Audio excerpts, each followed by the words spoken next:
yung ibang mga ayaw sa mga Duterte, mga ilan-ilan lang naman yan, at katulad ni De Lima, nililiteral yung ibig sabihin ng bloodbath.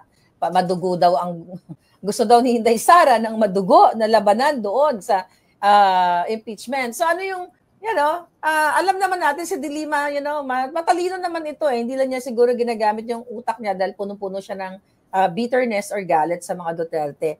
At hindi lang siya, actually, marami pang iba, even yung spokesperson ng Malacanang, parang ganun din ang gustong tahakin na meaning nitong konteksto na sinasabi ni Inday Sara.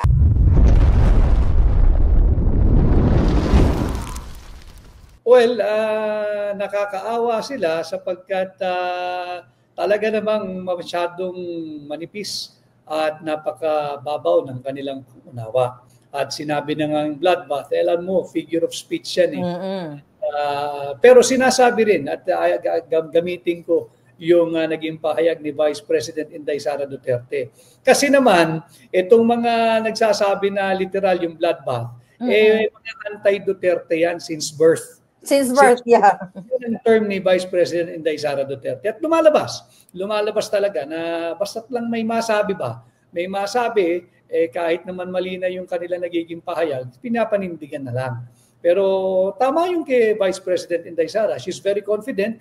In fact, ang kanya nga, pag natuloy ito sa talagang trial, maganda rin yun. At mukhang yung sinasabi niyang bloodbath, meron siya talagang mga ebidensyang ilalabas na talagang ikasisisi ng kasalukuyang administrasyon. Andiyan na mismong kanilang aliado, campaign manager nila nagsabi na itong impeachment complaint, power and driven by money, power and driven by suhol, by bribery. Pirma ka, may kapalit kang pera. Mismo, si Congressman Toby Tiangco ang nagsabi niyan. Hindi yan sabi ni Atty. Vic Rodriguez, hindi yan gawa ni Maharlika. Yan ay sinabi mismo ni Congressman Toby Tiangco.